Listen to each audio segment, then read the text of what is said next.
ഓം ശ്രുതിസ്മൃതിപുരാണാനാം ആലയം കരുണാലയം നമാമി ഭഗവത്പാദം ശങ്കരം ലോകശങ്കരം. ശങ്കരം ശങ്കരാചാര്യം കേശവം ബാദരായണം സൂത്രഭാഷ്യകൃതൗ വന്ദേ ഭഗവന്തൗ പുനഃ പുനഃ. ഈശ്വരോ ഗുരുരാത്മേതി മൂർത്തിഭേദ വിഭാഗിനേ വ്യോമവദ്വ്യാപ്തദേഹായ ദക്ഷിണാമൂർത്തയേ നമഃ. സദാശിവസമാരംഭാം ശങ്കരാചാര്യമധ്യമാം അസ്മദാചാര്യപര്യന്താം വന്ദേ ഗുരുപരമ്പരാം. ശിവം ശിവകരം ശാന്തം ശിവാത്മാനം ശിവോത്തമം ശിവമാർഗപ്രണേതാരം പ്രണതോസ്മി സദാശിവം. സർവമംഗളമാംഗല്യേ ശിവേ സർവാർത്ഥസാധികേ ശരണ്യേ ത്രയംബകേ ഗൗരി നാരായണി നമോസ്തുതേ. ഓം ശ്രീ ഗുരുഭ്യോ നമഃ. ഓം നമഃ ശിവായ. ഓം ശ്രീ മഹാദേവ്യൈ നമഃ. ഓം ഹരി ഓം. എല്ലാവർക്കും നമസ്കാരം. എല്ലാവർക്കും സുപ്രഭാതം, ശുഭദിനം, സുസ്വാഗതം.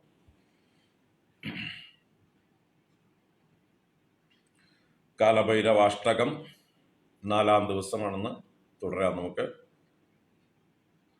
ഒരു പ്രാവശ്യം ഒന്ന് പാരായണം ചെയ്തിട്ട് ഇന്ന് 3 ശ്ലോകങ്ങളാണ് കാണാനുള്ളത്. നോക്കാം. ദേവരാജസേവ്യമാന പാവനാംഗ്രി പങ്കജം വ്യാളയജ്ഞസൂത്രമിന്ദുശേഖരം കൃപാകരം നാരദാദിയോഗി വൃന്ദവന്ദിതം ദിഗംബരം കാശികാപുരാദിനാഥ കാലഭൈരവം ഭജേ. ഭാനുകോട്ടിഭാസ്വരം ഭവാബ്ധിതാരകം പരം നീലകണ്ഠമീപ്സിതാർത്ഥദായകം ത്രിലോചനം കാലകാലമംബുജാക്ഷമക്ഷശൂലമക്ഷരം കാശികാപുരാദിനാഥ കാലഭൈരവം ഭജേ. ശൂലടങ്കപാശദണ്ഡപാണിമാദികാരണം ശ്യാമകായമാദിദേവമക്ഷരം നിരാമയം ഭീമവിക്രമം പ്രഭും വിചിത്രതാണ്ഡവപ്രിയം കാശികാപുരാദിനാഥ കാലഭൈരവം ഭജേ. ഭുക്തിമുക്തിദായകം പ്രശസ്തചാരുവിഗ്രഹം ഭക്തവത്സലം സ്ഥിരം സമസ്തലോകവിഗ്രഹം വിനിക്വണന്മനോജ്ഞഹേമകിങ്കിണീലസത്കട്ടിം കാശികാപുരാദിനാഥ കാലഭൈരവം ഭജേ. രത്നപാദുകാപ്രഭാഭിരാമപാദയുഗ്മകം നിത്യമദ്വിതീയമിഷ്ടദൈവതം നിരഞ്ജനം മൃത്യുദർപ്പനാശനം കരാളദംഷ്ട്രമോക്ഷണം കാശികാപുരാദിനാഥ കാലഭൈരവം ഭജേ. ശ്ലോകം വിട്ടു. ധർമ്മസേതുപാലകം ത്വധർമ്മമാർഗനാശകം കർമ്മപാശമോചകം സുശർമ്മദായകം പ്രഭും സ്വർണവർണശേഷപാശോഭിതാംഗമണ്ഡലം കാശികാപുരാദിനാഥ കാലഭൈരവം ഭജേ. അട്ടഹാസഭിന്ന പത്മജാണ്ഡകോശസന്തതിം ദൃഷ്ടിപാദനഷ്ടപാപജാലമുഗ്രശാസനം അഷ്ടസിദ്ധിദായകം കപാലമാലികാധരം കാശികാപുരാദിനാഥ കാലഭൈരവം ഭജേ.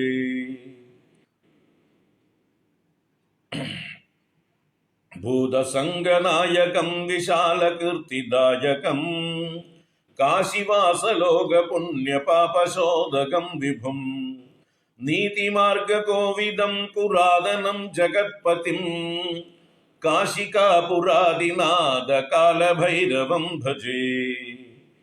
കാലഭൈരവാഷ്ടകം പഠന്തി യേ മനോഹരം ജ്ഞാനമുക്തിസാധനം വിചിത്രപുണ്യവർധനം ശോകമോഹദൈന്യലോഭകോപതാപനാശനം ते प्रयान्ति कालभैरवाङ्घ्रिसन्निधिं ध्रुवम् ते प्रयान्ति कालभैरवाङ्घ्रिसन्निधिं ध्रुवम् काशिकापुरादिनाथ कालभैरवं भजे काशिकापुरादिनाथ कालभैरवं भजे. इति आदिशङ्कर भगवत्पादकृतं कालभैरवाष्टकं सम्पूर्णम्. ഹരി ഓം. എല്ലാവർക്കും ഒരിക്കൽ കൂടെ നമസ്കാരം. എല്ലാവർക്കും ഒരിക്കൽ കൂടെ സുസ്വാഗതം. നമ്മൾ 5 ശ്ലോകങ്ങളാണ് കഴിഞ്ഞ 3 ദിവസങ്ങളായിട്ട് അതിൻ്റെ അർത്ഥം കാണാൻ ശ്രമിച്ചത്. ഇനിയൊരു 3 ശ്ലോകം കൂടിയാകുമ്പോൾ അഷ്ടകമായി. ബാലശ്രുതി നമ്മൾ ആദ്യ ദിവസം തന്നെ പറഞ്ഞതാണ്, അതുകൊണ്ട് ഒന്നുകൂടെ ഒന്ന് ഓടിച്ചു പറയുകയും വേണം.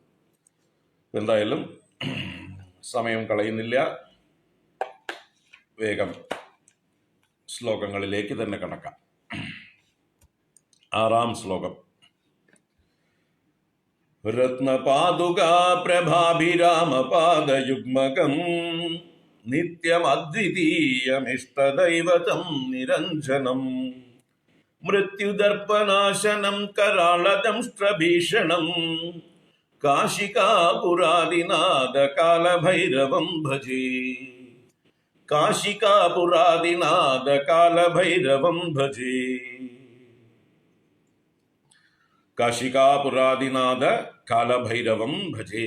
കാശികാപുരത്തിന്റെ അധിനാഥനായ കാലഭൈരവനെ ഞാൻ ഭജിക്കുന്നു എന്നോരോ വരിയിലും.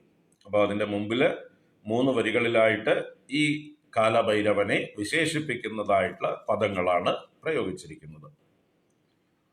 സാക്ഷാൽ മഹാദേവന്റെ, പരമേശ്വരന്റെ വിശേഷണങ്ങൾ തന്നെയാണെല്ലാം. കാരണം രണ്ടല്ല.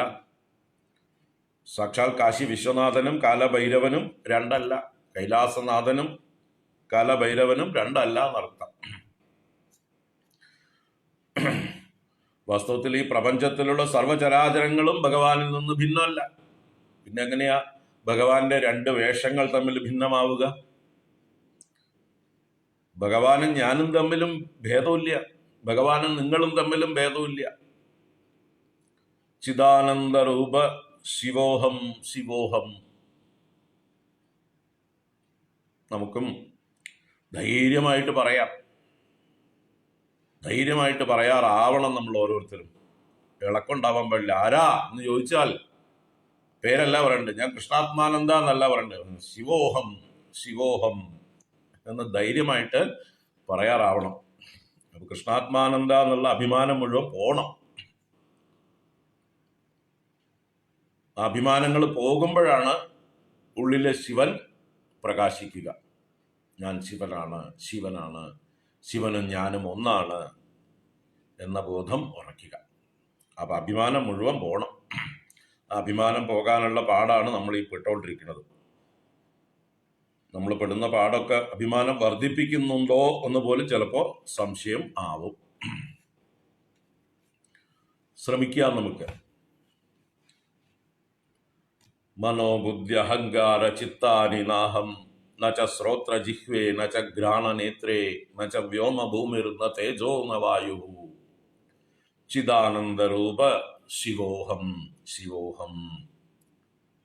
ഞാനും കാലഭൈരവനും രണ്ടല്ല എന്നറിയുമ്പോഴാണ് നമ്മൾക്കും കാലഭൈരവത്വം വന്നു ചേരുക. എന്ന് വെച്ചാൽ കാലനെ പോയി പണി നോക്കാൻ പറയുന്ന അവസ്ഥയിലെത്തും നമ്മൾ. യമൻ വന്ന് നമ്മളെ ഭീഷണിപ്പെടുത്താൻ നോക്കിയാൽ ഇതൊക്കെ എത്ര കണ്ടതാണെന്ന് പറയാൻ പറ്റും യമനോട്. അങ്ങയുടെ പണി ചെയ്തോളൂ, എന്നെ തൊടാൻ പറ്റില്ല എന്ന് പറയാൻ നോക്കാം. എന്താ യമന്റെ പണി? നമ്മുടെ ദേഹത്തെ കൊണ്ടുപോകാം. നിങ്ങൾക്ക് എൻ്റെ അലക്കുകാരൻ്റെ ജോലിയല്ലേ എന്ന് ചോദിക്കാം. നോക്ക്, യമനോടെ നമ്മൾ വസ്ത്രം അഴിച്ചിട്ടിട്ട് പണ്ടൊക്കെ ധോബിമാര് വീട്ടിൽ വന്ന് കളക്ട് ചെയ്തിട്ട് പോവും. വസ്ത്രം അഴിച്ചിട്ട് കൊടുക്കാറുണ്ട് നമ്മൾ, ഇത് കൊണ്ടുപോയിട്ട് അലക്കി കൊണ്ടുവരൂ എന്ന് പറഞ്ഞിട്ട്. അതേ ലാഘവത്തോടെ ഈ ശരീരമാകുന്ന വസ്ത്രം അഴിച്ചിട്ട് കൊടുക്കാറാവണം നമ്മൾ. യമൻ വരുമ്പോ പിടിച്ചോളൂ, ഇതാ കൊണ്ടുപോയി എടുത്തോളൂ, നല്ലതൊന്ന് കൊണ്ടുവരൂ, ഇവിടെ നല്ലൊരു വസ്ത്രം തന്നോളൂ, ഇത് കൊണ്ടുപോയിക്കോളൂ എന്ന് പറയാം. കോടി വസ്ത്രം ധരിച്ച് നമുക്ക് അടുത്ത ശരീരത്തിലേക്ക് നിത്യരായി തുടരാം. വാസാംസി ജീർണാനി യഥാ വിഹായ നവാനി ഗൃഹാതി നരോപരാണി തഥാ ശരീരാണി വിഹായ ജീർണാനി അന്യാനി സംയാതി നവാനി ദേഹി. ഭഗവാൻ ഗീതയിൽ മനോഹരമായി പറഞ്ഞു തന്നിട്ടുണ്ട്. അതൊക്കെ ഓർമ്മിക്കുക. അപ്പൊ നമുക്ക് കാലഭൈരവത്വം വന്നു ചേരും. കാലനെ നമുക്ക് അങ്ങോട്ട് ഭീഷണിപ്പെടുത്താം, ഇങ്ങോട്ട് കാലന്റെ ഭീഷണിയൊന്നും ചെലവാകില്ല എന്ന് പറയാം. അങ്ങനെ ആവണം. അതാവാൻ അധികാരികളാണ് നമ്മൾ ഓരോരുത്തരും. നമ്മുടെ ജന്മാവകാശമാണത്. കാരണം നമ്മുടെ സ്വരൂപമാണത്. നമ്മളിൽ നിന്ന് ആർക്കും അത് തട്ടിയെടുക്കാനാവില്ല. നമ്മുടെ സ്വരൂപത്തെ തട്ടിയെടുക്കാൻ ആർക്കും ആവില്ല. നമ്മളല്ലാത്തതിനെയൊക്കെ മറ്റുള്ളവർക്ക് തട്ടിയെടുക്കാൻ പറ്റുള്ളൂ. നമ്മളെ, നമ്മുടെ സ്വത്വത്തെ, നമ്മുടെ സ്വരൂപത്തെ ആർക്കും തൊടാൻ പറ്റില്ല. അത് നിത്യമാണ്, അത് സത്യമാണ്, അത് ആനന്ദ സ്വരൂപമാണ്, അത് ചൈതന്യ സ്വരൂപമാണ്. ആ അറിവാണ് കാലഭൈരവത്വം. ഇരിക്കട്ടെ. 6-ാം ശ്ലോകം. അപ്പൊ എത്ര വിശേഷണങ്ങളെ കൊണ്ട് ഈ കാലഭൈരവനെ വർണ്ണിക്കുന്നു നോക്കാം. രത്നപാതുക പ്രഭാഭിരാമപാദ യുഗ്മകം. 1. നിത്യം അദ്വിതീയം ഇഷ്ടദൈവതം നിരഞ്ജനം മൃത്യുദർപ്പനാശനം കരാളദംഷ്ട്രഭീഷണം. 7 വിശേഷണങ്ങൾ പറഞ്ഞിട്ടാണ് കാശികാപുരാദിനാഥ കാലഭൈരവം ഭജേ. അപ്പോൾ 7 വിശേഷണങ്ങൾ നോക്കാം. രത്നപാതുക പ്രഭാ അഭിരാമ പാദ യുഗ്മകം. ഭഗവാന്റെ പാദയുഗ്മകം എന്ന് പറഞ്ഞാൽ 2 പാദങ്ങൾ എന്നർത്ഥം. യുഗ്മം, യുഗ്മകം എന്നൊക്കെയുള്ളത് 2നെ സൂചിപ്പിക്കുന്നു. ഒരു ജോഡി പാദങ്ങൾ. എങ്ങനെയുള്ളതാണത്? രത്നപാതുക പ്രഭ കൊണ്ട് അഭിരാമമായിരിക്കുന്ന പാദയുഗ്മകങ്ങളോട് കൂടിയവൻ. അപ്പൊ ഭഗവാൻ കാലഭൈരവസ്വാമി പാദങ്ങളിൽ പാതുകങ്ങൾ ധരിച്ചിട്ടുണ്ട്. 2 മെതിയടികൾ ധരിച്ചിട്ടുണ്ട്. അതിൽ രത്നങ്ങൾ പതിച്ചിരിക്കുന്നു എന്നർത്ഥം. അപ്പൊ രത്നങ്ങൾ പതിച്ചിരിക്കുന്ന, രത്നങ്ങളുടെ പ്രഭ കൊണ്ട് ശോഭിക്കുന്ന, അഭിരമിക്കുന്ന, അഭിരാമമായിരിക്കുന്ന, മനോഹരമായിരിക്കുന്ന പാദയുഗ്മകങ്ങളോട് കൂടിയവൻ രത്നപാതുക പ്രഭാഭിരാമ പാദയുഗ്മക. അദ്ദേഹത്തെ എന്ന് പറയാൻ തം രത്നപാതുക പ്രഭാഭിരാമ പാദയുഗ്മകം എന്നായി. അപ്പോൾ ഭഗവാന്റെ പാദങ്ങളിലേക്കൊന്ന് നമ്മുടെ മനസ്സ് പോകട്ടെ. ഉൾക്കണ്ണുകൊണ്ട് ഭഗവാന്റെ അതിമനോഹരങ്ങളായിട്ടുള്ള പാദങ്ങളിൽ അതിമനോഹരമായി ശില്പവേല ചെയ്തിട്ടുള്ള നല്ല മെതിയടികൾ, അത് സ്വർണം കൊണ്ടുള്ളത്, അതിൽ രത്നങ്ങളൊക്കെ പതിച്ച് മനോഹരമായിട്ടുണ്ട്. അപ്പോൾ ആ രത്നങ്ങളുടെ പ്രകാശം ഭഗവാന്റെ എന്താ പറയുക, താമര പോലെയുള്ളതായിട്ടുള്ള പാദങ്ങളിൽ പ്രതിഫലിക്കുന്നു. അതാണ് രത്നപാതുക പ്രഭ അഭിരാമ പാദയുഗ്മകം. ധ്യാനിക്കാൻ വളരെ മനോഹരം എന്ന് പറയാം. ഭഗവാന്റെ പാദങ്ങളെ ഇത്രയും മനോഹരമായിട്ട് വേണം ധ്യാനിക്കാനായിക്കൊണ്ട്. നിത്യം, നിത്യം എന്നുമുള്ളവനെ എന്നർത്ഥം. നിത്യ സഹ നിത്യ കാലഭൈരവ നിത്യ. അതുകൊണ്ട് തന്നെയാ കാലഭൈരവത്വം. നിത്യത്വാത് കാലഭൈരവത്വം. നിത്യത്വം എന്ന് പറഞ്ഞാൽ എന്താണ്? എന്നും ഉള്ളവൻ, ജനനമില്ലാത്തവൻ, മരണമില്ലാത്തവൻ, പരിണാമമില്ലാത്തവൻ. അപ്പൊ ജനിക്കേണ്ട ആവശ്യമില്ല. നജായതേ, അദ്ദേഹത്തിന് മരണവുമില്ല.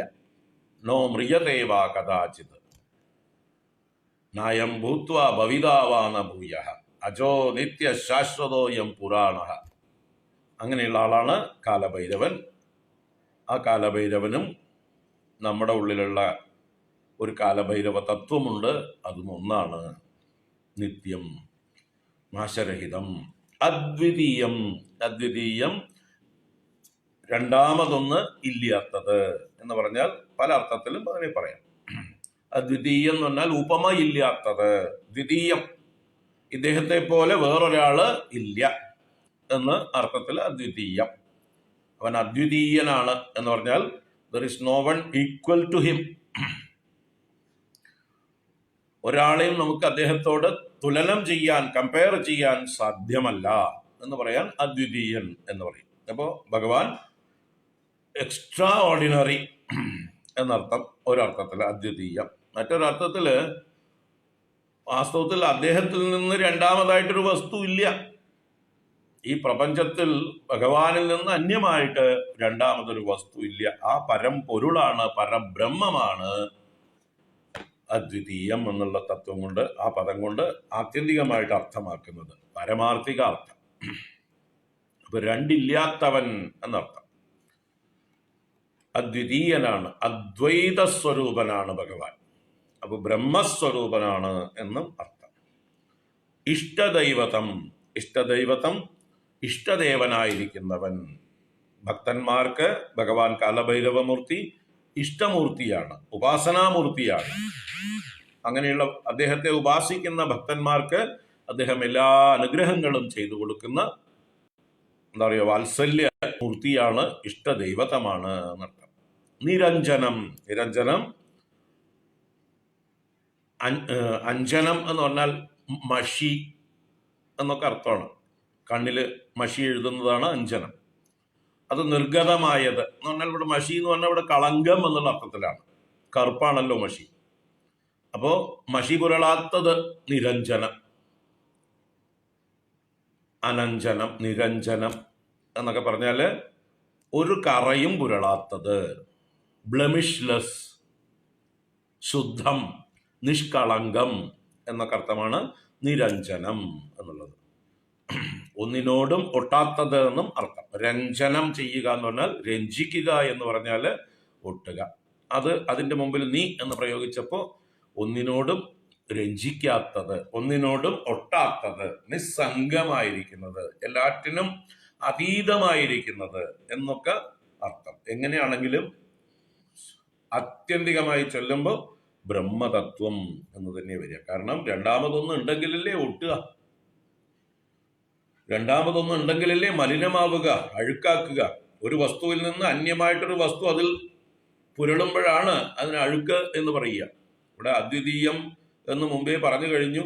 ആ അദ്വിതീയനായിട്ടുള്ള ഭഗവാനിൽ രണ്ടാമതൊരു വസ്തു മലിനമാക്കാൻ ഇല്ലാത്തത് കൊണ്ടും അദ്ദേഹം നിരഞ്ജനൻ. അപ്പോ നിത്യശുദ്ധനാണ് ഭഗവാൻ എന്നർത്ഥം. മൃത്യുദർപ്പനാശനം, മൃത്യു എന്ന് പറഞ്ഞാൽ ഇവിടെ കാലൻ, യമൻ, അദ്ദേഹത്തിന്റെ ദർപ്പത്തെ നശിപ്പിച്ചവൻ മൃത്യുദർപ്പനാശനൻ. മാർക്കണ്ഡേയന് വേണ്ടി അല്ലെ, കാലകാലനായി ആ മാർക്കണ്ഡേയന് എന്നും 16 എന്നുള്ള ആയുസ് നീട്ടിക്കൊടുക്കാനായിക്കൊണ്ട് തന്നെ ആശ്രയിച്ച ഭക്തനായിട്ടുള്ള ആ മാർക്കണ്ഡേയന് അഭയം കൊടുത്തുകൊണ്ട് മാർക്കണ്ഡേയനെ പാശം കൊണ്ട് ബന്ധിച്ച് കൊണ്ടുപോകാനായിട്ട് വന്നതായിട്ടുള്ള യമനെ ആ മാർക്കണ്ഡേയൻ ആലിംഗനം ചെയ്ത ലിംഗത്തിൽ നിന്ന് ആവിർഭവിച്ച് യമന്റെ മാറത്ത് ചവിട്ടി യമനെ ശൂലം കൊണ്ട് ഭേദിച്ച് മൃത്യുവിനെ നശിപ്പിച്ചു കളഞ്ഞു. കാലം ഇല്ലാത്തൊരു കാലം ഉണ്ടായി. അങ്ങനെ ലോകത്ത് യമൻ ഇല്ലാത്തൊരു കാലം കുറെ കാലം ഉണ്ടായി എന്ന് അതിനെ മനോഹരമായിട്ട് നമ്മുടെ കുഞ്ചൻ നമ്പ്യാരൊക്കെ പാടിയിട്ടുണ്ട്. കാലനില്ലാത്ത കാലം, ആർക്കും മരണമില്ലാത്ത കാലം, എല്ലാവരും 500ഉം 1000ഉം വർഷമൊക്കെ ജീവിച്ചിരിക്കുന്ന കാലം. അപ്പൊ അങ്ങനെ മൃത്യുദർപ്പ നാശനം, മൃത്യുവിന്റെ അഹങ്കാരത്തെ ശമിപ്പിച്ചവൻ. കരാളദംഷ്ട്രഭീഷണം, അദ്ദേഹത്തിന് കാലഭൈരവൻ എന്ന് പറയുമ്പോൾ ശാന്ത സ്വഭാവമല്ല, ശാന്തഭാവമല്ലാത്തത് കൊണ്ട് ഭയങ്കരമായിട്ടുള്ള ദംഷ്ട്രകൾ കൊണ്ട് ഭീഷണനായിരിക്കുന്നു എന്നും പറയുന്നു. അപ്പൊ കാലഭൈരവസ്വാമിക്ക് ചെറിയ ദംഷ്ട്രകൾ പുറത്തേക്ക് ഭയങ്കരമായിട്ട് പ്രകാശിക്കുന്നുണ്ട് എന്നും. കരാള ദംഷ്ട്രഭീഷണം, കരാളങ്ങളായ ഘോരങ്ങളായ ദംഷ്ട്രകൾ കൊണ്ട് ഭയങ്കരനായിരിക്കുന്നവനും. രൗദ്രഭാവമാണ്. അപ്പൊ എല്ലാവരെയും ഭയപ്പെടുത്താനായിക്കൊണ്ട് അല്ലെ, ഇവിടെ കാലത്തിന്റെ കരാള ദംഷ്ട്രകൾ തന്നെയാണ് ഇദ്ദേഹത്തിന്റെ കരാള ദംഷ്ട്രകൾ. നമ്മുടെ ഗീതയില് 11-ാം അധ്യായത്തില് ഭഗവാൻ വിശ്വരൂപം കാണിച്ചു കൊടുത്തപ്പോ, അർജുനന്റെ മുമ്പിൽ വിശ്വരൂപം കാണിച്ചു കൊടുത്തപ്പോ ആ ഭഗവാന്റെ വായ്ക്കകത്തേക്ക് ലോകങ്ങൾ മുഴുവൻ, അല്ലെങ്കിൽ ഈ മുമ്പിലുണ്ടായിരുന്ന ഭീഷ്മ ദ്രോണാദി സൈന്യങ്ങൾ മുഴുവൻ ഭഗവാന്റെ വായിലേക്ക് പ്രവേശിക്കുന്നു. ഭഗവാൻ അതിനെ തൻ്റെ നാവ് കൊണ്ട് ഉള്ളിലേക്ക് തട്ടി ഇടുന്നു. എന്നിട്ട് തൻ്റെ പല്ലുകൊണ്ട് ഗ്രൈൻഡ് ചെയ്യുന്നു, ദംഷ്ട്രകളെ കൊണ്ട് കടിച്ച് മുറിക്കുന്നു. ഇതൊക്കെ അർജുനൻ കണ്ട് ഭയപ്പെടുന്നതായിട്ടുള്ള രംഗമുണ്ട്. അപ്പൊ ആ ദംഷ്ട്രാകരാളങ്ങളായിരിക്കുന്ന ഭയങ്കരമായ രൂപം ഭഗവാൻ കാണിച്ചു കൊടുക്കുന്നിട്ട് ആരാണ് എന്ന് ഭയപ്പെട്ട അർജുനൻ ചോദിച്ചു. ഭഗവാൻ പറഞ്ഞു, കാലോസ്മി ലോകക്ഷയകൃത് പ്രവൃദ്ധ.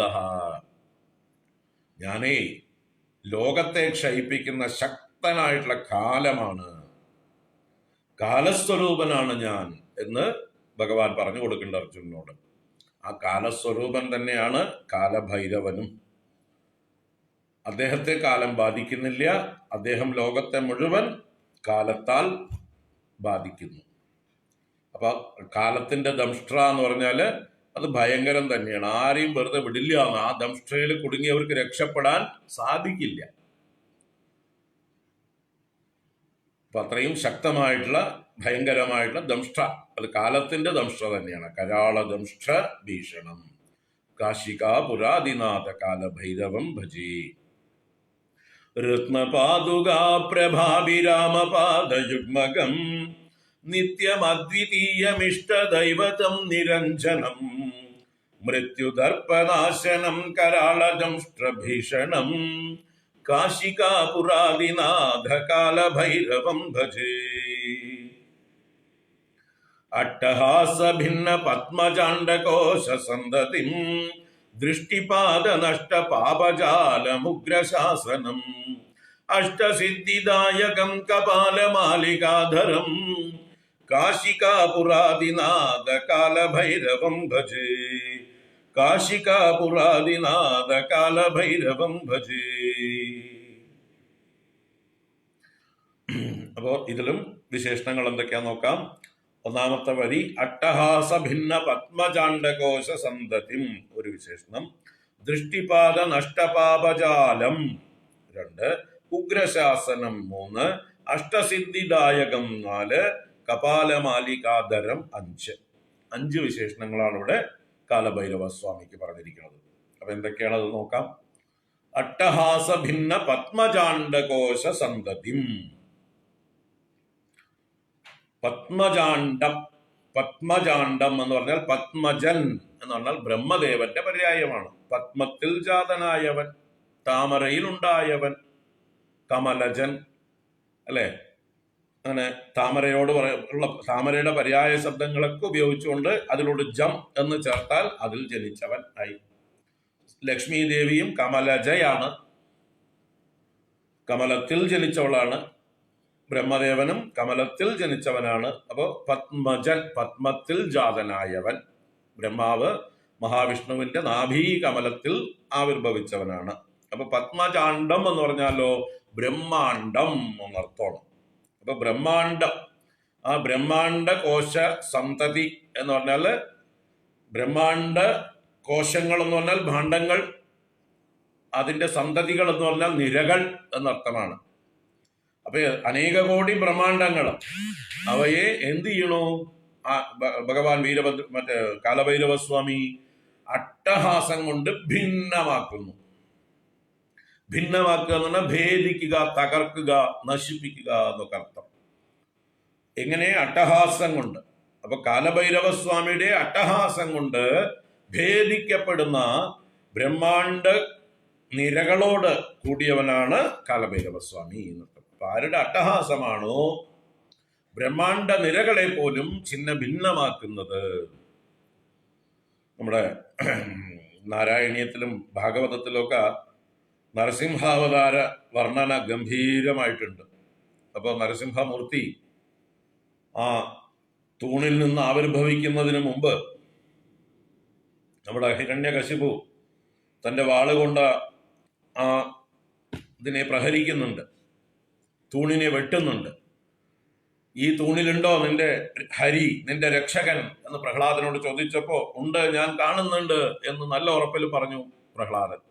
എന്നാ പിന്നെ അവന്റെ പണി കഴിച്ചളയാമെന്ന് പറഞ്ഞ് വാളുകൊണ്ട് ഹിരണ്യകശിപു തൂണിനെ വെട്ടിയതായിട്ടുള്ള സമയത്ത് ആദ്യം ആ തൂണിൽ നിന്ന് കേട്ടത് ഒരു അട്ടഹാസമാണ്. കുറച്ചു നേരത്തേക്ക് എവിടുന്നാ ഈ അട്ടഹാസം എന്നൊന്നും ആർക്കും മനസ്സിലായില്ല. ഹിരണ്യകശിപു പോലും ഒന്ന് വിറച്ചിട്ട് നോക്കി, എവിടുന്നാണ് ഈ അട്ടഹാസം, ഈ സഭയിൽ എവിടുന്നാണ് അതിന്റെ ഉറവിടം? കാരണം അത് ദിഗന്തരങ്ങളെ മാറ്റൊലി കൊള്ളുകയാണ്. ലോകങ്ങൾ മുഴുവൻ കിട്ടുകിട്ടാന്ന് ഉറപ്പിച്ചുകൊണ്ട് ബ്രഹ്മദേവൻ ബ്രഹ്മലോകത്തിരുന്നുകൊണ്ട് തന്റെ സീറ്റിൽ നിന്ന് വീഴാൻ പോയി. അയ്യോ പ്രളയം, അയ്യോ എന്ന് അദ്ദേഹം വിചാരിച്ചു. ലോകം മുഴുവൻ പ്രളയത്തിലേക്ക് പോവുകയാണ് തോന്നുന്നു, എന്റെ ഈ സത്യലോകവും നശിക്കാൻ പോകുന്നു എന്ന് പേടിച്ചു വിറച്ചു ബ്രഹ്മദേവൻ. അവിടെ സത്യലോകത്ത് മുകളിൽ 7ാമത്തെ ലോകത്തില് അത്ര വിറച്ചുപോയി. ദിഗന്തരങ്ങൾ മുഴുവൻ മാറ്റൊലിക്കൊണ്ടു. അങ്ങനെ ആ ശബ്ദത്തിന്റെ ഉറവിടം ഹിരണ്യകശിപു തെരഞ്ഞപ്പോഴാണ് പിന്നെ തൂണിൽ നിന്ന് രൂപം പ്രത്യക്ഷമായത്. അപ്പൊ ആദ്യം ശബ്ദം, പിന്നെയാണ് രൂപം കണ്ടത് ഭഗവാന്റെ നരസിംഹമൂർത്തിയെ. അപ്പൊ അതുപോലെ ഭഗവാൻ അട്ടഹസിച്ചു കഴിഞ്ഞാൽ ബ്രഹ്മാണ്ട കോടികൾ തകർന്നു വീഴും, ഭിന്നമായി വീഴും, തരിപ്പണമായി പോകും. ഇവിടെ ആരാ ഭഗവാൻ? കാലസ്വരൂപനാണ്. അവ ലോകങ്ങളെ മുഴുവൻ പ്രളയത്തിലേക്ക് ആക്കുന്നവനാണ്. ഭഗവാന്റെ അട്ടഹാസം മതി ലോകങ്ങളെ മുഴുവൻ പ്രളയത്തിലേക്ക് ആക്കാൻ. അപ്പൊ അങ്ങനെ ബ്രഹ്മാണ്ട കോടികളെ പ്രളയത്തിലേക്ക് പ്രാപിപ്പിക്കാനായിക്കൊണ്ട് അട്ടഹാസം ചെയ്യുന്നവൻ.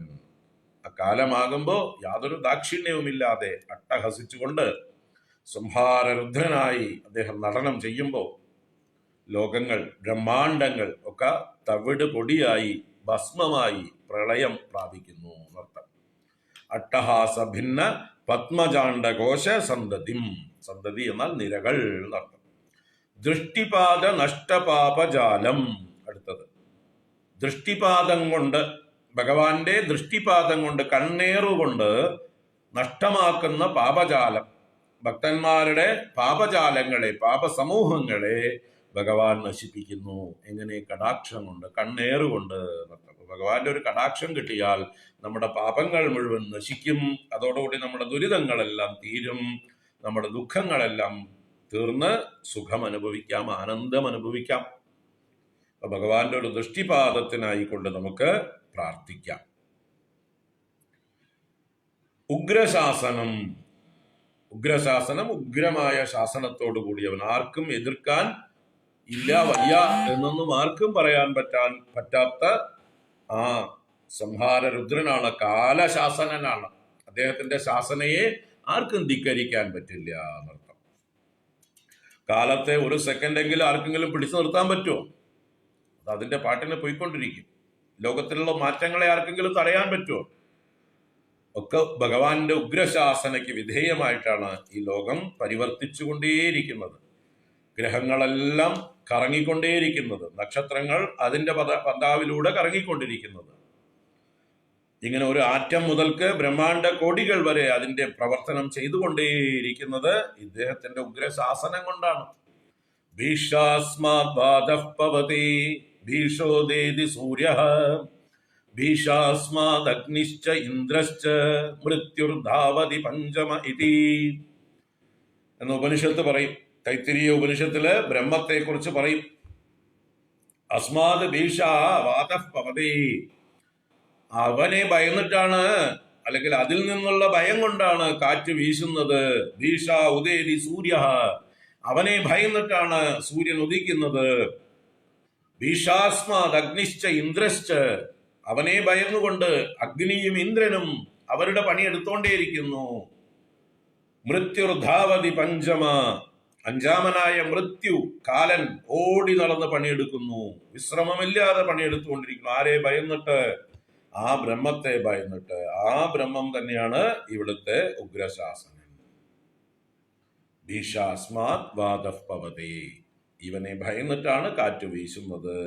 അവന്റെ അനുവാദം കൂടാതെ ഇവിടെ ഒരു പുൽക്കൊടി പോലും ചലിക്കുന്നില്ല. ഉഗ്രശാസനം അഷ്ടസിദ്ധിദായകം.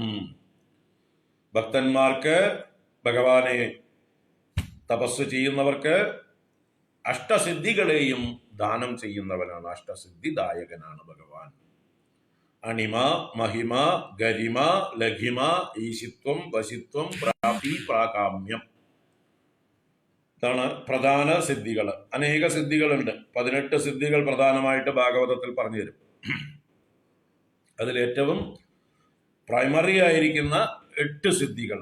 അണിമ എന്ന് പറഞ്ഞാൽ ചെറുതാവാനുള്ള സാമർഥ്യം, മഹിമ എന്ന് പറഞ്ഞാൽ വലുതാവാനുള്ള സാമർഥ്യം, ഗരിമ എന്ന് പറഞ്ഞാൽ ഭാരം കൂടാനുള്ളതായിട്ടുള്ള കഴിവ്, ലഘിമ എന്ന് പറഞ്ഞാൽ ഭാരം കുറയാനുള്ളതായിട്ടുള്ള കഴിവ്, ഈശിത്വം എന്ന് പറഞ്ഞാൽ എല്ലാവരെയും നിയന്ത്രിക്കുവാനുള്ള ഭരണപാടവം, വശിത്വം എന്ന് പറഞ്ഞാൽ എല്ലാവരെയും സ്വാധീനപ്പെടുത്തുവാൻ, വശത്താക്കുവാനുള്ള സാമർഥ്യം, പ്രാപ്തി എന്ന് പറഞ്ഞാൽ ഏത് നേരത്തും എവിടെ വേണമെങ്കിലും എത്താനുള്ളതായിട്ടുള്ള കഴിവ്, പ്രാകാമ്യം എന്ന് പറഞ്ഞാൽ കാമിച്ചതെല്ലാം സാധിക്കുവാൻ, എന്താഗ്രഹിച്ചു അത് കയ്യിലുണ്ടാവും എന്നർത്ഥം.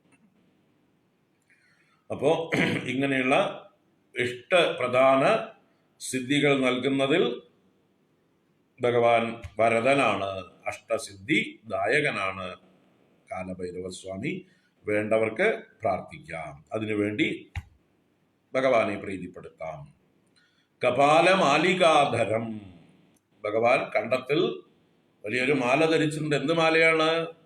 കപാലമാല. മനുഷ്യന്മാരുടെ തലയോടുകൾ കൊണ്ടുള്ളതായിട്ടുള്ള മാല. ബ്രഹ്മദേവന്റെ കപാലം തന്നെ നുള്ളിയെടുത്തിട്ടുള്ള ആളാണ്. ബ്രഹ്മദേവന്റെ 5ാമത്തെ തല നുള്ളിയിട്ട് അതിനെ തന്നെ കയ്യിൽ ഭിക്ഷാപാത്രമായി പിടിച്ചിട്ടുള്ള ആളാണ് കപാലി. ഇവിടെയും കപാലമാലകളെ ധരിച്ചിരിക്കുന്നു എന്ന് പറഞ്ഞാല് ലോകത്തെ മുഴുവൻ ഭസ്മമാക്കി കളയുന്ന സംഹാര രുദ്രനാണ് ഭഗവാൻ. അതിന്റെ പ്രതീകമായിട്ടിട്ട് എന്നോട് കളിച്ചാൽ ഇതങ്ങനെ ഇരിക്കും, നിങ്ങളുടെയൊക്കെ തല എൻ്റെ കഴുത്തില് തോന്നുന്നത്രേ ഉള്ളൂ നിങ്ങളൊക്കെ എന്ന് സൂചിപ്പിക്കുന്ന രീതിയിൽ കാലസ്വരൂപനായിട്ടുള്ള ഭഗവാന്റെ ആഭരണമായിട്ട് കപാലമാല, കപാലമാലികാധരം. അങ്ങനെയുള്ള കാശികാ പുരാതിനാഥ കാലഭൈരവം ഭജേ. അട്ടഹാസ ഭിന്ന പത്മജാണ്ഡകോശ സന്തതിം ദൃഷ്ടിപാദ നഷ്ടപാപജാലമുഗ്രശാസനം അഷ്ടസിദ്ധിദായകം കപാലമാലികാധരം കാശികാപുരാദിനാഥ കാലഭൈരവം ഭജേ.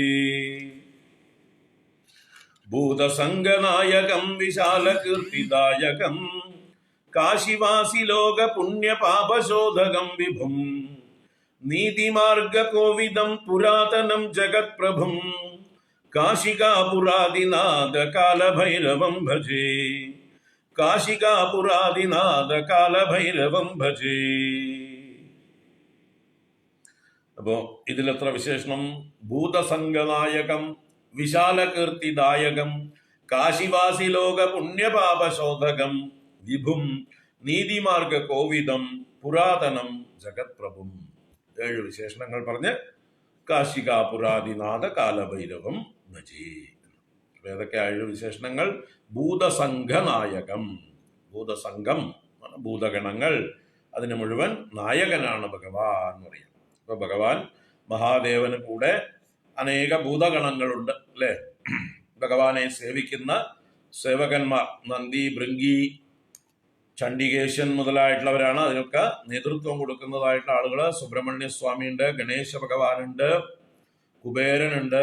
ഇവരൊക്കെ ഭഗവാന്റെ പാർഷദന്മാരാണ്, ഭൂതഗണങ്ങളാണ്. അതിന്റെ കൂട്ടത്തില് പിന്നെയും പല ഭീഷണ ശരീരങ്ങളുള്ളതായിട്ടുള്ള ഭൂതപ്രേത പിശാചുക്കളുമൊക്കെ ഭഗവാന്റെ അകമ്പടികളാണ്, സഹചാരികളാണ്. അപ്പൊ അങ്ങനെ ആ അർത്ഥത്തിലും സ്ഥൂലാർത്ഥത്തില് ഭൂതസംഘ നായകൻ. കൂടുതൽ സൂക്ഷ്മാർത്ഥത്തിലേക്ക് പോയാലോ, ഈ പ്രപഞ്ചം തന്നെ ഭൂതമാണ്. ഭൂതമെന്നാൽ ഉണ്ടായത്, ഭവിച്ചത്. പഞ്ചഭൂതങ്ങളുണ്ട് അല്ലേ. ആ പഞ്ചഭൂതങ്ങൾ ആകാശം, വായു, അഗ്നി, ജലം, പൃഥ്വി. ഈ പഞ്ചഭൂതങ്ങളുടെ സംഘത്തിന്റെ നായകൻ. ഈ പഞ്ചഭൂതങ്ങളെ കൊണ്ട് തന്നെയാണ് ഈ പ്രപഞ്ചം മുഴുവൻ നിർമ്മിച്ചിരിക്കുന്നത്. ഈ പ്രപഞ്ചത്തില് ഈ 5 അല്ലാതെ വേറെ 6ാമത്തൊരു വസ്തു ഇല്ല. ഈ 5ന്റെ കോമ്പിനേഷനാണ് ഈ കാണുന്നതെല്ലാം. അപ്പോ ഈ 5 കൊണ്ട് നിർമ്മിച്ച മറ്റ് ഭൂതങ്ങളുടെ മുഴുവൻ, പ്രപഞ്ച ചരാചരങ്ങളുടെ മുഴുവൻ നായകനാണ്, നാഥനാണ്, രക്ഷകനാണ് എല്ലാവരെയും നയിക്കുന്നവനാണ്, ഈശ്വരനാണ്. ആര്? മഹാദേവൻ ബ്രഹ്മസ്വരൂപനുമാണ്. ഭൂതസംഘ നായകൻ, വിശാല കീർത്തിദായകൻ. ഭഗവാനെ ഭജിക്കുന്നതായിട്ടുള്ള ഭക്തന്മാർക്ക് ഭഗവാൻ സൽകീർത്തി, വിശാലമായിട്ടുള്ള പരന്നതായിട്ടുള്ള മഹത്തായ കാലാകാലങ്ങളിൽ നിലനിൽക്കുന്നതായിട്ടുള്ള സൽകീർത്തിയെ നൽകി അനുഗ്രഹിക്കുന്നു. അപ്പോൾ യശസ്സു വേണോ, കീർത്തി വേണോ? ഭഗവാനെ ഭജിച്ചോളൂ, ഭഗവാൻ അനുഗ്രഹിക്കും എന്നർത്ഥം. ഭഗവാനെ ഭജിക്കുന്ന ആളുകൾ തീർച്ചയായിട്ടും നല്ലവരായി തീരും. അവരുടെ സൽപ്രവൃത്തികൾ ഉണ്ടാവും. ആ സൽപ്രവൃത്തികൾ കൊണ്ട് തന്നെ സൽകീർത്തി വരും. അത് ഭഗവാന്റെ അനുഗ്രഹം കൂടി ആകുമ്പോഴും ആ കീർത്തി കൂടുതൽ, അല്ലേ? നമ്മൾ നല്ല പ്രവൃത്തികൾ ചെയ്താൽ മാത്രം പോരാ, അത് ആളുകൾ അതിനെ അംഗീകരിക്കണമെങ്കിലും ഒരു ഭാഗ്യം വേണം, ഈശ്വര അനുഗ്രഹം വേണം. പലരും കഷ്ടപ്പെട്ട് കീർത്തിക്ക് വേണ്ടി ഒരുപാട് കാര്യങ്ങൾ ചെയ്യുന്നുണ്ട്, പക്ഷെ അവരെ ആരും റെക്കഗ്നൈസ് ചെയ്യുന്നില്ലല്ലോ. എന്നാൽ ചിലർക്ക് എന്തെങ്കിലും ഒരു നിസ്സാര കാര്യം ചെയ്താൽ മതി, ലോകം മുഴുവൻ പാട്ടാവും. അത് ഓരോരുത്തരുടെ ഭാഗ്യമാണ് എന്ന് പറയാം. നിസ്സാര കാര്യങ്ങൾ ചെയ്യുന്നവരെ ലോകം പാടിപ്പുകഴ്ത്തും, വലിയ കാര്യങ്ങൾ ചെയ്യുന്നവരെ ആരും തിരിഞ്ഞു നോക്കുക പോലും ഇല്ല. ഇത് ലോക സ്വഭാവമാണ്. അതിന് എന്ത് വേണം? ഈശ്വരാനുഗ്രഹം വേണം, കീർത്തി ഉണ്ടാവണമെങ്കിലും, സൽകീർത്തി ഉണ്ടാവണമെങ്കിലും. അപ്പൊ വേണ്ടവർക്ക് ഭഗവാൻ അതും തരും. വിശാല കീർത്തി ദായകം, കാശിവാസി ലോക പുണ്യപാപ ശോധകം. കാശിവാസി എന്ന് പറഞ്ഞാൽ കാശിയിൽ വസിക്കുന്നതായിട്ടുള്ള ലോകര് എന്ന് പറഞ്ഞാൽ മാലോകര്. അവിടെ പലരും വന്ന് താമസിക്കുന്നുണ്ട്. അവിടെ വെച്ച് മരിക്കാൻ തയ്യാറായിട്ട് പോയിരിക്കുന്ന ആളുകളുടെ വയസ്സായവരൊക്കെ ഒരുപാട് പേര് അവിടെ ചെന്ന് മരിക്കാൻ, കാശിയിൽ മരിക്കുന്നത് മുക്തിദായകമാണെന്ന് കരുതി അവിടെ ചെന്ന് താമസിക്കുന്ന ആൾക്കാരുണ്ട്. പണ്ടൊക്കെ അങ്ങനെ ധാരാളം ആളുകൾ ഉണ്ടായിരുന്നു. ഓരോരുത്തർക്കും വേണ്ടി താമസിക്കാൻ വേണ്ടി പ്രത്യേകം മന്ദിരങ്ങൾ അവിടെ ഇഷ്ടം പോലെ, സത്രങ്ങൾ പോലെ പണിതിട്ടിട്ടുണ്ട്. എല്ലാ രാജാക്കന്മാരും, ഭാരതത്തിലുള്ള ഏത് ദേശത്തുള്ള രാജാക്കന്മാർക്കും അവിടെ മാളികകളുണ്ട്.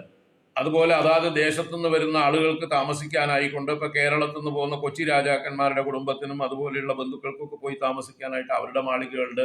തിരുവിതാംകൂർ രാജാക്കന്മാർക്ക് പോയാൽ താമസിക്കാനുള്ള സൗകര്യങ്ങളുണ്ട്. തമിഴ്നാട്ടിലുള്ള പല രാജാക്കന്മാർക്കും ഉണ്ട്, കർണാടകയിലുള്ള രാജാക്കന്മാർക്കുണ്ട്, വിജയനഗര സാമ്രാജ്യത്തിന്റെ ഉണ്ട്. അങ്ങനെ ഭാരതത്തിലുള്ള എല്ലാ രാജവംശങ്ങളും അതാത് ദേശവാസികൾക്കുമൊക്കെ ആയിട്ട് ധാരാളം മന്ദിരങ്ങൾ കാശിയിൽ പണിതിട്ടിട്ടുണ്ട്. അപ്പൊ അവിടെയൊക്കെ പോയിട്ട് വയസ്സുകാലത്ത് അവിടെ വെച്ച് മരിക്കണമെന്ന് ആഗ്രഹിച്ച് താമസിക്കുന്ന ആളുകൾ ധാരാളം ഉണ്ട്. കാരണം അവിടെ വെച്ച് മരിക്കുമ്പോൾ അവിടെ മരിക്കുന്ന ആളുകളുടെ ചെവിയിൽ മഹാദേവൻ തന്നെ രാമമന്ത്രം ചൊല്ലി, താരകമന്ത്രം ചൊല്ലി അവരെ സംസാര സാഗരത്തിൽ നിന്ന് തരണം ചെയ്യിക്കും എന്നുള്ള ഉറച്ച വിശ്വാസം സത്യമാണത്. അപ്പോൾ അങ്ങനെയുള്ള ആ ഒരു വിശ്വാസത്തോടുകൂടി അവിടെ താമസിക്കുന്ന ആളുകളുടെ എന്തു നോക്കുന്നു ഭഗവാൻ? പുണ്യപാപ ശോധകം. അവരുടെ പുണ്യവും പാപവും ഭഗവാൻ നശിപ്പിക്കുന്നു എന്നർത്ഥം. രണ്ടിനെയും നശിപ്പിക്കണം. ശോധകം എന്ന് പറഞ്ഞാൽ ഇവിടെ ശുദ്ധീകരിക്കുന്നവൻ എന്നർത്ഥത്തിൽ എടുക്കാം. പരിശോധിച്ച് അവർക്ക് ഫലം കൊടുക്കുന്നവൻ ഒരർത്ഥം എടുക്കാം. എത്ര പുണ്യമുണ്ട് നിനക്ക്, എത്ര പാപമുണ്ട്, നീ എവിടേക്കാ പോണ്ട്, അതൊന്നും ഭഗവാന്റെ പണിയല്ല.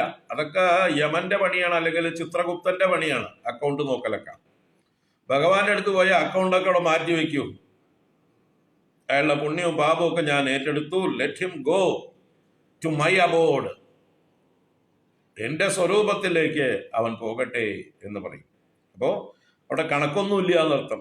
പുണ്യപാപങ്ങൾ രണ്ടും നമ്മൾ ശബരിമലയിൽ ഇരുമുടി കെട്ടുമായി കൊണ്ടുപോയി സമർപ്പിക്കുന്നത് പോലെ കാശിയിൽ ചെന്നു കഴിഞ്ഞാൽ നമ്മുടെ പുണ്യവും പാപവും ഭഗവാൻ അങ്ങോട്ട് സ്വീകരിച്ചിട്ട് നമ്മളെ ശുദ്ധീകരിച്ച് സായുജ്യം നൽകി അനുഗ്രഹിക്കുന്നു. അതാണ് കാശിവാസി ലോക പുണ്യപാപ ശോധകം.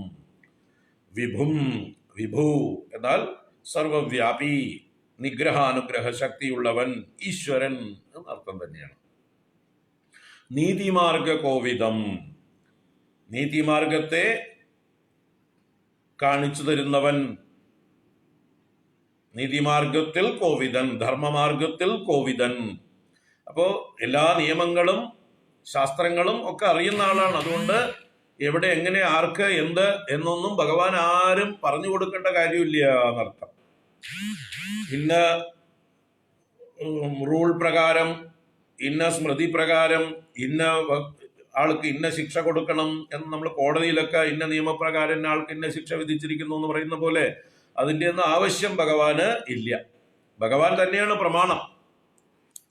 ഭഗവാൻ ചെയ്യുന്നതാണ് സത്യം, ഭഗവാൻ ചെയ്യുന്നതാണ് ധർമ്മം. അതിലെല്ലാം കോവിദനാണ്. അതാരും ഉപദേശിക്കേണ്ട കാര്യമില്ല. സർവജ്ഞനായിട്ടുള്ള ഭഗവാന് എന്നർത്ഥം. നീതിമാർഗ കോവിദം. പുരാതനം. പുരാതനം, ദ മോസ്റ്റ് ഏൻഷ്യന്റ്, ഏറ്റവും പ്രാചീനനാണ് എന്ന് പറഞ്ഞാലോ ഈ ലോകങ്ങളെല്ലാം ഉണ്ടാവുന്നതിന് മുമ്പേ ഉണ്ടായിരുന്നവൻ എന്നർത്ഥം. സദേവ സൗമ്യ ഇതമഗ്ര ആസീത് ഏകമേവാദ്വിതീയം ബ്രഹ്മ എന്ന് ഉപനിഷത്ത് പറയുന്ന ആ ഇതമഗ്രേ ആസീത്, ഇതിനെല്ലാം മുമ്പേ ഉണ്ടായിരുന്നു. സദേവ ഏകമേവ അദ്വിതീയം, ഏകവും അദ്വിതീയവുമായ സത്ത് മാത്രമാണ് ഈ പ്രപഞ്ച ഉൽപ്പത്തിക്ക് മുമ്പേ ഉണ്ടായിരുന്നത്. അതെല്ലാ കാലത്തും ഉള്ളതായിരുന്നു. അത് ഉണ്ടായതല്ല, അത് എന്നും ഉള്ളതാണ്. അതുതന്നെയാണ് ഇവിടുത്തെ മഹാദേവൻ, പുരാതനൻ. മറ്റത് പുരാണ കഥകളിലാണ് അദ്ദേഹം ബ്രഹ്മാവിന്റെ നെറ്റിയിൽ നിന്ന് ബ്രഹ്മപുത്രനായി ആവിർഭവിച്ചു, രുദ്രനായി ആവിർഭവിച്ചു എന്നൊക്കെ പറയുന്നത് മുമ്പേ ഉണ്ടായിരുന്ന ആള് തന്നെയാണ് ഇവിടെ ആവിർഭവിച്ചത്. ആവിർഭവിക്കുക എന്ന് പറഞ്ഞാൽ മാനിഫെസ്റ്റ് ചെയ്യുക. ആവിഹി എന്ന് പറഞ്ഞാൽ പ്രകാശമാണ്. ഭവിക്കുക, പ്രകാശമായി ഭവിച്ചു. ഇതുവരെ അദ്ദേഹം അൺമാനിഫെസ്റ്റ് ആയിരുന്നു. ഇവിടെ ബ്രഹ്മദേവന്റെ ഭ്രൂമധ്യത്തിലൂടെ മാനിഫെസ്റ്റ് ആയി, രുദ്രരൂപത്തിൽ മാനിഫെസ്റ്റ് ആയി. മുമ്പ് ബ്രഹ്മരൂപത്തിൽ, മറ്റുള്ളവർക്ക് എന്താ പറയുക, കാണാൻ പറ്റാത്ത ഭാവത്തിൽ, അസ്പഷ്ടം ദൃഷ്ടമാത്രേ എന്നൊക്കെ നാരായണീയം പറഞ്ഞതുപോലെ ആർക്കും കാണാൻ പറ്റാത്ത രീതിയിൽ മറഞ്ഞിരുന്നു, ഗൂഢനായിരുന്നു. ഇപ്പൊ പ്രകാശിച്ചു, അത്രേ ഉള്ളൂ. അല്ലാതെ മുമ്പില്ലാതിരുന്നു എന്നില്ല. ഇപ്പൊ പുരാതനം, ജഗൽ പ്രഭും, ഈ ജഗത്തിന്റെ മുഴുവൻ പ്രഭുവാണ്, സ്വാമിയാണ്, പതിയാണ്. സ്വാമി എന്താ പറയുക, രാജാവാണ്, ചക്രവർത്തിയാണ്, അധീശനാണ്, എല്ലാമാണ്. ജഗത്തിനെ സൃഷ്ടിച്ചതും പരിപാലിക്കുന്നതും സംഹരിക്കുന്നതും അദ്ദേഹത്തിന്റെ ഇഷ്ടമാണ്, ഇച്ഛയാണ്. ആർക്കും അതിനെ ചോദ്യം ചെയ്യാൻ സാധ്യമല്ല. അദ്ദേഹത്തിൻ്റെതാണ് ജഗത്ത്. Is the master. Nobody can question him. ജഗത് പ്രഭുവാണ് അദ്ദേഹം, ജഗത് പ്രഭും. അങ്ങനെയുള്ള കാശിക പുരാദിനാഥ കാലഭൈരവം ഭജേ. ഭൂതസംഗനായകം വിശാല കീർത്തിദായകം കാശിവാസി ലോക പുണ്യപാപശോധകം വിഭും നീതിമാർഗ കോവിദം പുരാതനം ജഗത്പ്രഭും കാശികാപുരാദിനാഥ കാലഭൈരവം ഭജേ. കാശികാപുരാദിനാഥ കാലഭൈരവം ഭജേ. അപ്പോൾ അഷ്ടകം കഴിഞ്ഞു. ഇനി ഫലശ്രുതിയാണ്. ഇത് ആരംഭത്തിലേ പറഞ്ഞതാണ്, എങ്കിലും ഒന്നുകൂടെ ഓടിച്ചു പറയാം. കാലഭൈരവാഷ്ടകം പഠന്തിയേ മനോഹരം ജ്ഞാനമുക്തി സാധനം വിചിത്ര പുണ്യവർദ്ധനം ശോകമോഹ ദൈന്യ ലോഭ കോപതാപനാശനം തേ പ്രയാന്തി കാലഭൈരവാംഗ്രി സന്നിധിം ധ്രുവം. തേ പ്രയാന്തി കാലഭൈരവാംഗ്രി സന്നിധിം ധ്രുവം. കാലഭൈരവാഷ്ടകം പഠന്തിയേ മനോഹരം. മനോഹരം കാലഭൈരവാഷ്ടകം. അതിമനോഹരമായ വൃത്തത്തിൽ അതിമനോഹരമായ പദാവലികളെ കൊണ്ട് ഭഗവാന്റെ അത്യത്ഭുതങ്ങളായിട്ടുള്ള വിശേഷണങ്ങളെ കൊണ്ട് വർണ്ണിച്ചിരിക്കുന്നതായിട്ടുള്ള ഈ കാലഭൈരവാഷ്ടകത്തെ 8 ശ്ലോകങ്ങളെ ഏ പഠന്തി, ഏ എന്ന് പറഞ്ഞാൽ യാതൊരുവരാണോ, യാവരാണോ പഠിക്കുന്നത്, ഏതാളുകളാണോ പഠിക്കുന്നത്, ചൊല്ലുന്നത്. ഇതെന്തിനുള്ളതാണ്? ജ്ഞാനമുക്തി സാധനം. ജ്ഞാനവും മുക്തിയും, ജ്ഞാനത്തിലൂടെ, ജ്ഞാനം തന്നെയാണ് മുക്തി. ജ്ഞാനാദേവതു കൈവല്യം. അപ്പൊ ജ്ഞാനസാധനമാണ്, മുക്തി സാധനമാണ്.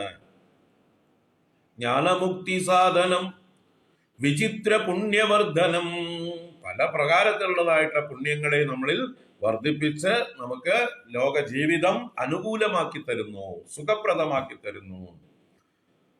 വിചിത്ര പുണ്യവർദ്ധനം. അപ്പൊ നിത്യവും കാലഭൈരവാഷ്ടകം ചൊല്ലുന്നവർക്ക് പുണ്യം വർദ്ധിച്ചു വരും. അതുകൊണ്ട് തന്നെ അവരുടെ ദുരിതങ്ങൾ അകന്നു പോകും. അതുകൊണ്ട് അവർക്ക് എല്ലാ സുഖങ്ങളും അനുകൂലമായിട്ട് വന്നു ചേരും എന്നർത്ഥം. വിചിത്ര പുണ്യവർദ്ധനം ശോകമോഹ ദൈന്യ ലോഭ കോപതാപനാശനം. ഈ 6 സാധനങ്ങളെയും നശിപ്പിക്കുന്നു. ശോകം എന്ന് പറഞ്ഞാൽ ദുഃഖം, മോഹം തെറ്റിദ്ധാരണകൾ, അജ്ഞാനം, അറിവില്ലായ്മ, ദൈന്യം ദീനഭാവം, പാരവശ്യം, മറ്റുള്ളവരുടെ കീഴിൽ കുനിഞ്ഞു നിൽക്കുന്ന അവസ്ഥയാണ് ദൈന്യം. ലോഭം, ഉള്ളിലുള്ളതായിട്ടുള്ള കൊതി തീരായിക, ഗ്രീഡ്, അത്യാഗ്രഹം. കോപം, മറ്റുള്ളവരോടുള്ള ദ്വേഷം പ്രകടിപ്പിക്കുന്നതായിട്ടുള്ള ഭാവം, കോപം. താപം, പലതരത്തിലുള്ളതായിട്ടുള്ള പീഡകൾ. ആധ്യാത്മിക, ആദി ഭൗതിക, ആദി ദൈവികങ്ങളായിട്ടുള്ള താപത്രയങ്ങളും പെടും. അപ്പൊ താപങ്ങളെ മുഴുവൻ നശിപ്പിക്കുന്നതാണ് ഈ കാലഭൈരവാഷ്ടകം പഠിക്കുന്നത്.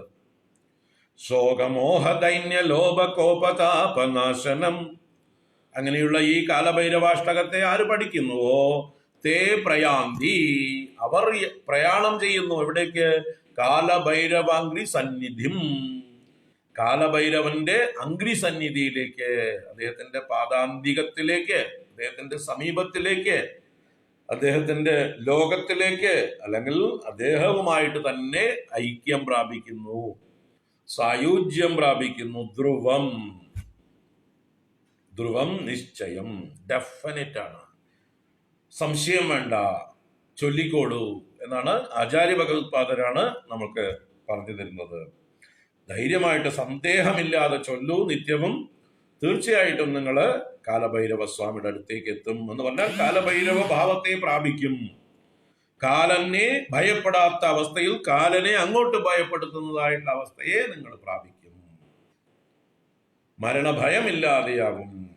ലോകത്തിലുണ്ടാവുന്ന മാറ്റങ്ങളൊക്കെ നിസ്സാരമായി കാണാൻ കഴിയും നമുക്ക്. എല്ലാം ഈ ലോകത്തിൽ നടക്കുന്നതെല്ലാം ഒരു പാസിംഗ് ഷോ.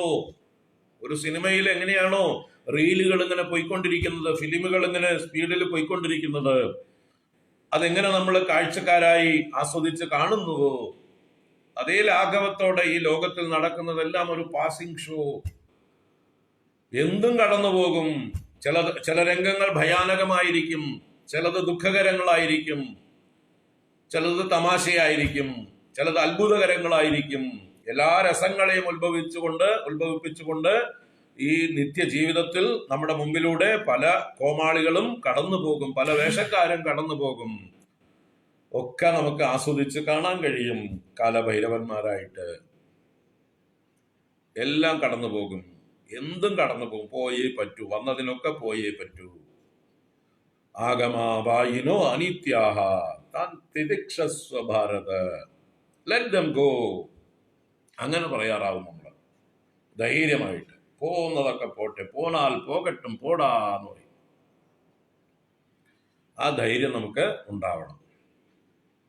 അതാണ് കാലഭൈരവ ഉപാസന കൊണ്ട് ഇവിടെ തന്നെ ജ്ഞാനമുക്തി സാധനം. ജീവൻ മുക്തരായി ഇവിടെ തന്നെ നമുക്ക് ആനന്ദമായിട്ട് കഴിയാം.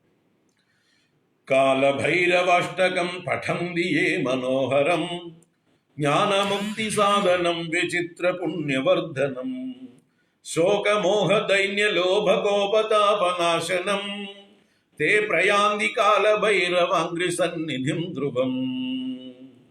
തേ പ്രയാന്തി കാലഭൈരവാംഗ്രി സന്നിധിം ധ്രുവം.